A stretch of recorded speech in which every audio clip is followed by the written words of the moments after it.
अस्सलाम वालेकुम वरहमतुल्लाहि वबरकातुहू। दोस्तों आवां अली हसन अब्बासी आवां जेकॾहिं मुंहिंजो चैनल पहिरियों दफ़ो ॾिसी ॿुधी रहिया आहियो त बराए महिरबानी मुंहिंजे चैनल खे सब्सक्राइब कंदा, बेल आइकन खे क्लिक कंदा, जेकॾहिं मुंहिंजी ऑडियो पसंदि अचे त उनखे लाइक कंदा ऐं कमेंट बॉक्स में पंहिंजी राय खां आगाह कंदा। किताब जो नालो आहे ॻाल्हियूं मुंहिंजी सिंध जूं, मकाला, तक़रीरूं, ख़त ऐं इंटरव्यू। मुसनिफ़ सैयद असामुद्दीन राशिदी, मुरतब ग़ुलाम मोहम्मद लाखो, छपाईंदड़ सिंधी अदबी बोर्ड ऐं Endowment Fund Trust for the Preservation of the Heritage of Sindh. छापोटियूं साल 2020 ईस्वी। वधायल ऐं संवारियल। तारुफ़ सैयद अज़हर गिलानीअ जे शाइरीअ जे किताब सुख़्न बेनज़ीर ते लिखियल तारुफ़। हीअ किताब साल 1947 ईस्वी में छपियो। सुख़्न बेनज़ीर जे उनवान सां मुंहिंजे अज़ीज़ दोस्त सैयद अज़हर गिलानीअ जे शेरो शाइरीअ जो ही मुख़्तसिर मजमूओ सिंधी अदबियात में हिकु गिरां क़दुरु इज़ाफ़ो आहे। ग़ज़ल ऐं ग़ज़ल जी दुनिया जा जेके बि लवाज़मा आहिनि से सभई गिलानी साहिब जे कलाम में निहायत हुस्न ऐं ख़ूबी सां मौजूदु आहिनि। इश्क़ो आशिकी, हिजरो फिराक, गुलो बुलबुल, साकियो मीना, अलगरज़, हर उहा शइ जंहिंसां ग़ज़ल जी दुनिया आबाद आहे सा निहायत दिलनशीं पैराए में ग़ज़ल अंदरि मुहैया कई वई आहे। जज़्बात जे लिहाज़ सां संदसि कलाम निहायत ज़ोरदार आहे। मसलन आशिकीअ जे ज़माने जा चंद शेर जज़्बात ऐं वाक़ियात बल्कि वारदात जे लिहाज़ सां मुलाहिज़ा थियनि। यादि आहे तुंहिंजी दिलि लॻी, दिलि जो लॻाइणु यादि आहे, कंहिंजे पोयां पाण खे मजनू बनाइणु यादि आहे। यादि आई दस्त बस्ता वसल ले मुंहिंजो चवणु, ॾेई बहानू हिकु न ॿियो तुंहिंजो नटाइणु यादि आहे। खिलंदे खिलंदे ॻाल्हि थोरे ते रुसी हिकदमि उथणु, मुंहिंजो दामन मां झलणु तुंहिंजो छॾाइणु यादि आहे। की न हिक ॿिए खे छॾींदा सूं चई फुरक़ान ते, तुंहिंजो मूंखां मुंहिंजो तोखां हथु रखाइणु यादि आहे। तूं रुठी थिए मूं थे परचायो ॿई ॿाहूं ॿधी, वक़्त ते मुंहिंजो रुसणु तुंहिंजो मनाइणु यादि आहे। अहिड़ीअ तरह तस्वीर माज़ी में बि जज़्बात ऐं वाक़ियात जा दिलि खोले दरिया वहाया विया आहिनि।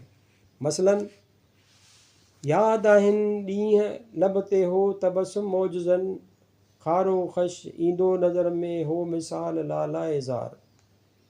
यादि आहिनि ॾींहं दिलि हुई रंजो ग़म खां बेख़बर, वक़्तु गुज़रियो थिए ख़ुशीअ में हो न कोई इंतज़ार।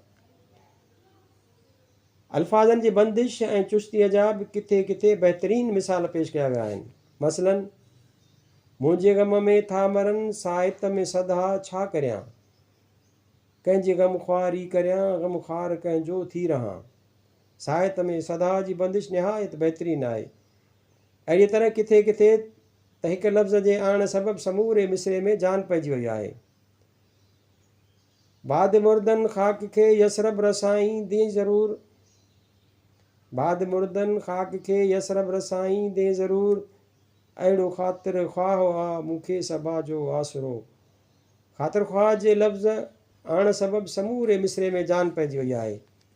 शाइराना ख़ुसूसियतनि जी जेकॾहिं हर हिकु पहलूअ ते वेही वीचार कबो त मुख़्तसिर तारीफ़ तवील थी वेंदो। तंहिं करे उन मामिले खे पढ़ंदड़नि जे ज़ौक़े सलीम ऐं ख़ुशि नज़रीअ जे हवाले कंदे फ़क़ति चंद अशार अंदाज़ा करण लाइ पेश करियां थो। दिलि लॻाइण सां मुसीबत थी अचे, हिकु न ॿी हर रोज़ आफ़त थी अचे। वरी कंहिंसां नज़रूं लड़ाइणु घुरां थो, वरी चोट नई दिलि ते खाइणु घुरां थो। वरी कंहिंजी आमद ॿुधी पाण वटि मां अखियूं राह ते ॿई विछाइणु घुरां थो। रही रहंदा रहाइण सां घणो आख़िर वञण वारा, रण ते दिलि न आतनि जी नकी आहिनि रहण वारा। जुदाई यार तुंहिंजी मुंहिंजे लाइ जिनसी क़यामत आ, ग़ज़ब आ कहर आ शामत आ आफ़त आ मुसीबत आ। अङण मुंहिंजे ते ख़ुदि आयो संदसि तो भाल भायां मां, करम आ महिरबानी आ नवाज़िश आ इनायत आ। दिलि ॾियां हा त छो हूंद थियां हा बदनाम, सुध न हुई थींदो ख़ुशि आगाज़ जो बदतर अंजाम। मूंखे यकीन आहे त सैयद साहिब जो ही मजमूओ सिंधी जदीद अदब जी तरक़ीअ लाइ मशअल राह साबित थींदो ऐं आउं ज़ाती तरह हिन किताब खे सिंधी जदीद अदब लाइ मुबारक फ़ाल सम्झां थो। उमेदु आहे त सिंध जा शाइर गिलानी साहिब वांगुरु फ़ारसी ऐं उर्दू अदब जे मौजूदा रुझान खां मुतासिर थी ज़रूरु पंहिंजे कलाम में तब्दीलियूं आणींदा। मसलन हिन किताब में गीत बि शामिलु कया विया आहिनि। जेके सिंधी अदब में नक्श अव्वल जी हैसियत रखनि था। ग़लतियुनि खां हिन ना तमामु दुनिया जी का बि शइ ख़ाली न आहे। मुमकिन आहे त हिन किताब में बि के शाइराना ग़लतियूं रहिजी वियूं हुजनि, लेकिन हिकु त सरसरी मुताले सबबु मूंखे मौक़ो न मिलियो जो आउं उन ते बि निगाह करियां, ऐं ॿियो बहसियत दोस्त जे मूंखे पंहिंजे दोस्त जे कलाम में फ़क़ति ख़ूबियुनि वारो पहलू ई ॾिसणो पियो। तंहिं करे आउं नक़्द ऐं हर्ज, तनक़ीद ऐं तबसरा, दाद ऐं दहिश लाइ ॿियनि सुखनि फ़हम बुज़ुर्गनि लाइ मैदान ख़ाली छॾियां थो। 27 जुलाई 1947 ईस्वी, कराची। सैयद हसामुद्दीन राशिदी। गुज़ारिश। सिंधी अदबी बोर्ड तारीख़ सिंध कल्होड़ा दौर उर्दू में 1958 ईस्वी में शाया कयो। हीअ इल्मी ऐं तहक़ीक़ किताब मौलाना ग़ुलाम रसूल महर लिखियो हो। हीअ गुज़ारिश उन किताब लाइ लिखी वई। बाद में बोर्ड उन किताब जो सिंधी तर्जुमो 1963 ईस्वी में छापियो। सिंध जी तारीख़ घणो आगाटे ज़माने खां शुरू थिए थी, जा हद खां वधीक दिलचस्प बि आहे ऐं निहायत अहम बि, मगर उहा अॼु ताईं छिड़ विछड़ ऐं बिना कंहिं तरतीब जे पियल आहे। सिंधीअ या कंहिं ॿीअ ज़ुबान में को बि अहिड़ो किताब न लिखियो वियो आहे जंहिंखे सिंध जे तारीख़ जो शुरूआती ख़ाको कोठे सघिजे, यानी जंहिं मां हिन मुल्क जा तारीख़ी ऐं तमदनी हालात ज़मानेवार हिकु हंधि मालूम थी सघनि। इनक़िलाबी तूफ़ान ग़ालिबन हिन ख़िते खां ज़्यादा पाक हिंद जे कंहिं बि ॿिए ख़िते ते कीन गुज़रिया आहिनि। क़ौमुनि में ज़िंदगीअ जे जज़्बनि ऐं विलवलनि खे ताज़े रखणु ऐं मंझंदि अमली जोश लाइ नए खून पैदा करण जो सभ खां अहम ज़रियो क़ौमी तारीख़ आहे।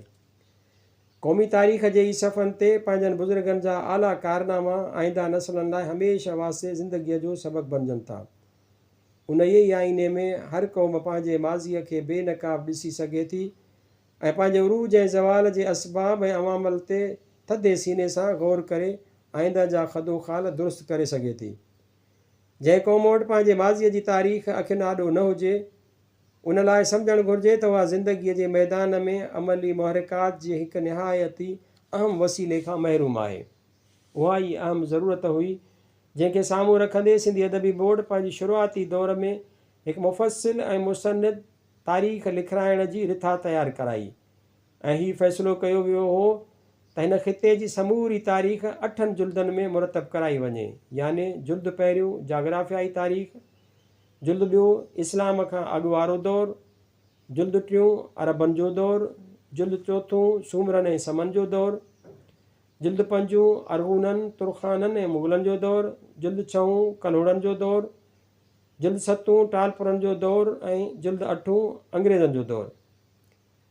सिंधी अदबी बोर्ड चंद अहले कलम हज़रात मुंतख़िब कया हुआ जे हिन अहम कम खे बहितर खां बहितर तरीक़े सां सरअंजाम करे सघिया थे, ऐं अहिड़ीअ रीति मुख़्तलिफ़ दौरनि जे उन्हनि में विरासत कई वई। जीअं त हीअ तारीख़ 3 ज़ुबानुनि में शाया करण जो फ़ैसिलो हो, यानी सिंधी, उर्दू ऐं अंग्रेज़ीअ में, त जीअं ज़्यादा खां ज़्यादा असाब तारीख़ जे मुताले मां मुस्तफ़ीद थी सघनि। उन ई लाइ अहले कलम खे अख़्तियार ॾिनो वियो हो त जंहिं बि ज़ुबान में संदन मर्ज़ी हुजे किताब मुरतब कनि, ऐं बाक़ी 2 ज़ुबानुनि में उन्हनि जो तर्जुमो करायो वेंदो। पहिरियों ऐं ॿियो जुल्द मिस्टर H.T. लैम्बर्ट खे ॾिना विया हुआ। हिन साहब ऑक्सफोर्ड में रहंदे उन ई कम जो पूराओ कयो। हीअ 2 जुल्द मुस्तक़बिल क़रीब में अंग्रेज़ी ज़ुबान में शाया थियण वारा आहिनि, ऐं जल्द ई उन्हनि जो सिंधी ऐं उर्दूअ में तर्जुमो बि शाया करायो वेंदो। अरबनि जो दौरु मौलाना सैयद सुलेमान नदवी मरहूम जे हवाले कयो वियो हो। अञा इब्तिदाई मरहला तय न थिया हुआ त सैयद साहब मौसूफ़ आलम बका ॾांहुं उसियो। अहिड़ीअ रीति हीउ हिसो अञा ताईं कंहिं ॿिए बुज़ुर्ग खे न ॾिनो वियो आहे। सुमरन ऐं समन जे दौर मुतलिक़ ज़रूरी मालूमाती सरमायो कठो थी न सघियो आहे, उन करे तय कयो वियो आहे त उनखे सभिनी खां आख़िर में यकसोईअ सां मुरतब कयो वञे। 5, 6 ऐं 7 जुल्द मां पहिरियों मुंहिंजे ऐं ॿियों ऐं टियों जुल्द मौलाना ग़ुलाम रसूल महर जे हवाले कया विया हुआ। अरगूननि ऐं तुर्खाननि जो दौरु मुकमिल थी चुको आहे ऐं जुल्द शाया करण लाइ ॾिनो वेंदो। मुग़लनि जो दौरु बि मुकमिल थियण जे वेझो आहे। मौलाना महर सभिनी खां अॻु कल्होड़नि जे दौर ते क़लम खयो।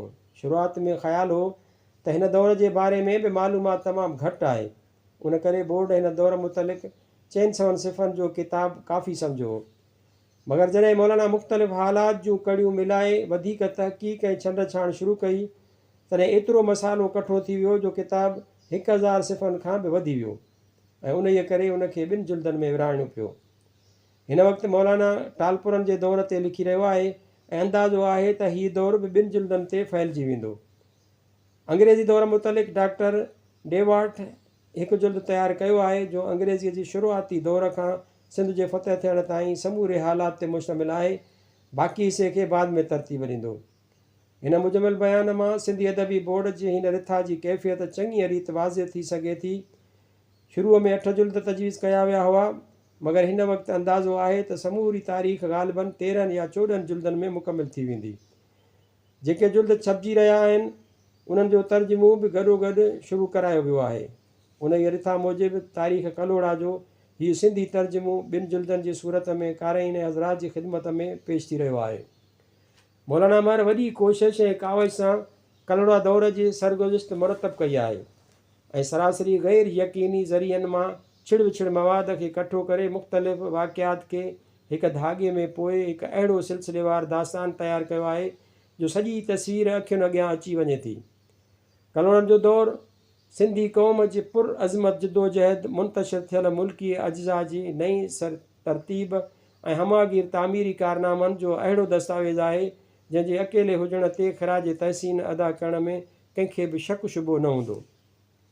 ख़ुदा जो शुक्र आहे जो हिन दौर जी समूरी सरगुश्त पंहिंजे समूरनि ख़ुसूसियतुनि सां मुकमिल थी वई, जंहिं लाइ सिंध जा रहवासी जेतिरो बि फ़ख़्रु कनि बिल्कुलु बजा ॼातो वेंदो।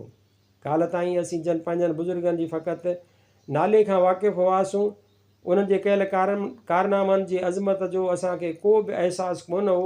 उहे अॼु पहिरियों दफ़ो पंहिंजे मुल्की ऐं क़ौमी रोशन ख़िदमतुनि सां गॾु असांजे साम्हूं जलवागर थी रहिया आहिनि। हिन सिलसिले में मौलाना खे ज़रूरी हालात जी फ़राहमीअ ऐं तारीख़ जे मुख़्तलिफ़ कड़ियुनि खे हिक ॿिए सां मिलाइण में जेके तकलीफ़ूं साम्हूं आयूं तन जो मूंखे ऐं बोर्ड खे पूरो पूरो अहसासु आहे। थी सघे थो त किताब मुलाहिज़ा कंदड़ हज़रात उन जो अहसासु न करे सघनि ऐं असीं बि अहिड़ो अहसासु ॾियणु नथा घुरूं। असांजी ख़्वाहिश फ़क़ति हीअ आहे त क़ौम पंहिंजे हिन अज़ीमुल शान माज़ीअ जी तारीख़ मां हिमत ऐं अमली जोश जा नवां विलविला हासिलु करे, ज़िंदगीअ जी नई करवट हासिलु करे ऐं इज़त ऐं अज़मत जे जंहिं ताज सां उन जे बुज़ुर्गनि जूं पेशानियूं सिंगारियल हुयूं उनखे पंहिंजो नस्बुल ऐन बनाए। जिदोजहद में मसरूफ़ थी वञे ईअं थियो त असीं सम्झंदासीं त असांजी ज़िंदगीअ जो मक़सदु पूरो थी चुको। बोर्ड जंहिं कम जो बोझ पंहिंजे सिर ते खयूं हो उहो ख़ुदा बरतर जे फज़्ल ऐं करम सां पंहिंजे अंजाम ते पहुची वियो। असांजी नाचीज़ कोशिश जो उहो ई सिलो आहे जंहिंखे असीं पंहिंजी ज़िंदगीअ जो मक़सदु सम्झूं था। असां हिन किताब खे जंहिं पैमाने ते कामिल ऐं मुकमिल बणाइण जा ख़्वाहिशमंद हुआसीं, अफ़सोस जो उन में पंहिंजे आरज़ूअनि मुताबिक़ कामयाबु थी न सघियासीं। मसलन तारीख़ी नक्शा मुरतब कराए न सघियासीं, तारीख़ी मक़ामात ताईं सफ़र करण लाइ मुअलिफ़ खे सहूलियतूं ॾेई न सघियासीं ऐं उन ई करे हिन तारीख़ी इमारत जो बाब हिकु हद ताईं तशना रहिजी वियो आहे। उन खां सवाइ तारीख़ी मक़ामात ते जेको सैर हासिल तामीरी ऐं जाग्राफ़ियाई बहस हुजणु घुरिबो हो उहो थी की न सघियो। असां वॾियुनि कोशिशुनि सां तस्वीरुनि जो चङो ख़ासो मजमूओ फ़राहम कयो आहे। उन्हनि तस्वीरुनि में बेशबहा तस्वीर मियां नूर मोहम्मद ऐं मियां मुरादियाब जे आहे जा हुस्न इतफ़ाक़ सां राकिम खे उच जे नादिर गीलानी कुतुब खाने मां मिली वई ऐं राकिम महकमा आसार क़दीमा जे मदद सां हिन तस्वीर जो अक्स हासिलु कयो।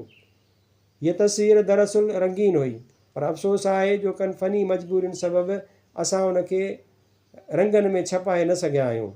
कनि तारीख़ी जायुनि जा फ़ोटा उन करे न छपिजी सघिया जो वक़्तु अंदरि न मिलिया।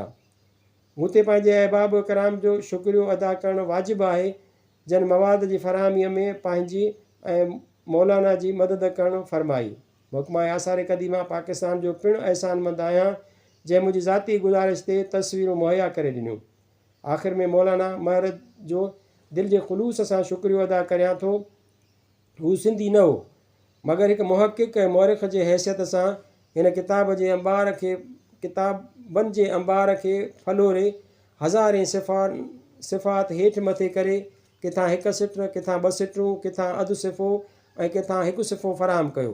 अहिड़ीअ रीति हिन मुल्क जे जंहिंखे पूरी तरह ॾिसण जो बि हिन खे मौक़ो मिली न सघियो, तंहिंजी तारीख़ जी हिकु लाज़वाल इमारत खड़ी कई। हिन जी तहरीर दिली हमदर्दीअ सां टिमटार आहे ऐं साॻिए वक़्तु हिन कंहिं बि मौक़े ते हक़ ऐं इंसाफ़ जे तक़ाज़ाउनि खे नज़रअंदाज़ न कयो आहे, जंहिंजे बग़ैर का बि तारीख़ हक़ीक़त में तारीख़ चवण जी हक़दार न थी हुजे। जेकॾहिं हू सिंधीअ में वेही हिन किताब खे मुरतब करे हा ऐं समूरा तारीख़ी सिंध में वेही हिन किताब खे मुरतब करे हा ऐं समूरा तारीख़ी मक़ामात नज़र मां कढे हा, त यकीनन हिन किताब जी ज़ेब ऐं ज़ीनत जो अंदाज़ो कंहिं ॿिए नमूने जो हुजे हा।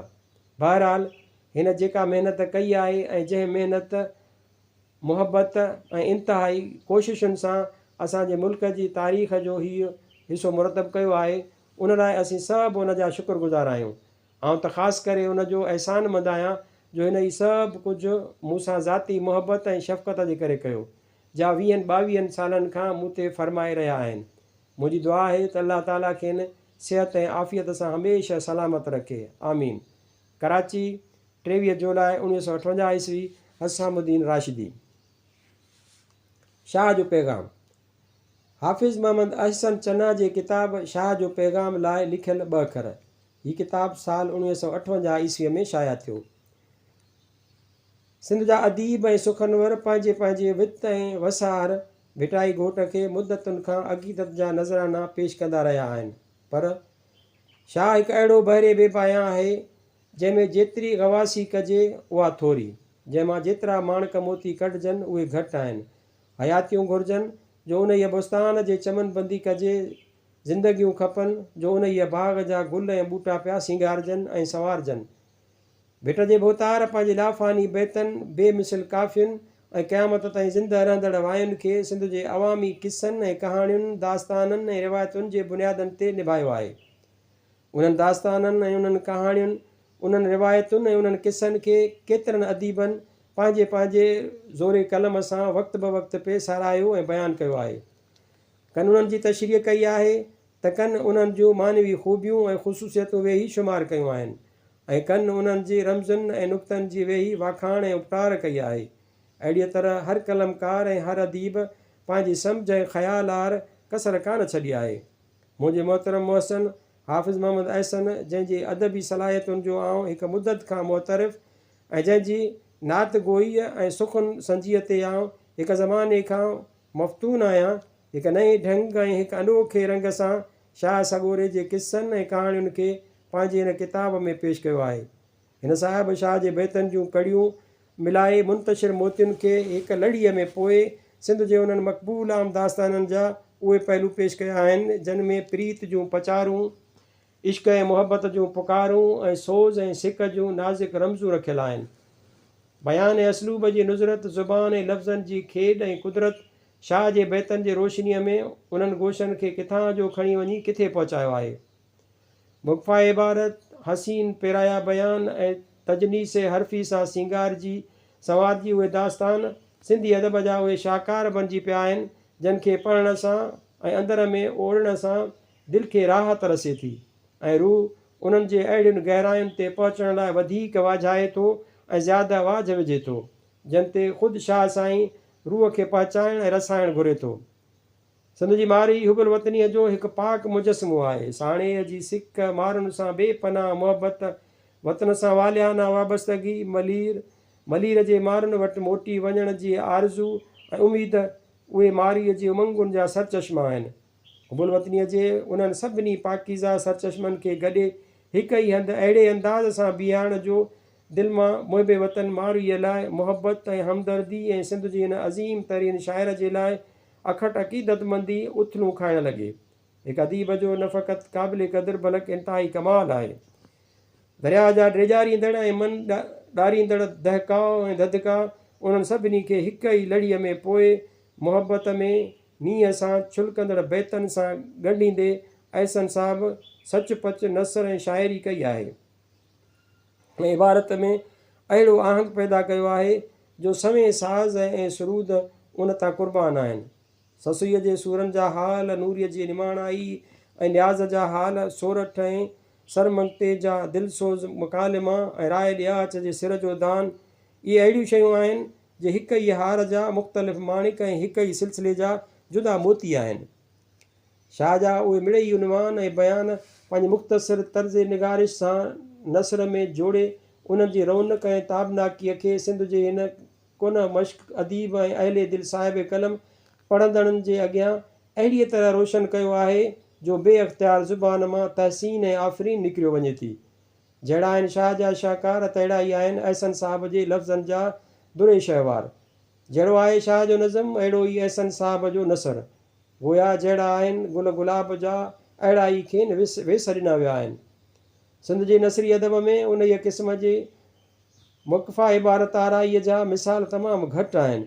जंहिं कामरानीअ सां अहसन साहब उन ई सख़्तु ऐं मुश्किल तर्ज़ निगारिश खे निभाए पार पियो आहे उन लाइ हू साहिबु यकीननि मुबारकनि जो मुस्तहिक़ आहे। अहसन साहब जे कलम मां कई दिलचस्प चीज़ूं निकितियूं हूंदियूं पर संदसि हीअ कोशिश जिते सिंध जे ॿियनि अदीबनि खे उन ई क़िस्म जी नसर नवेसी सलाई आम जो सबबु थी आहे उते अहसन साहब लाइ बि सिंधी अदब में हिकु ख़ासि ऐं मुनफ़रिद मक़ाम पैदा करण जो कारण बणी आहे। सैयद हसामुद्दीन राशिदी।